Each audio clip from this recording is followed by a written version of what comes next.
Hello, everyone. Today, I want to demonstrate what our ChatGPT with internal knowledge template does.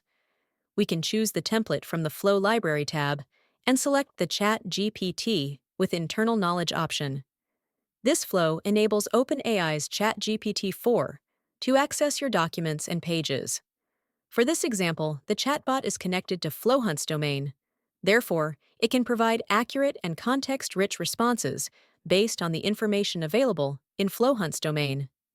The chatbot is designed for advanced customer support, knowledge retrieval, or internal team assistance by delivering informed answers from your documentation. For the flow to work correctly, you need to populate your knowledge sources. There's a full video on how you can make this flow for your own linked in the description below. Thanks for watching.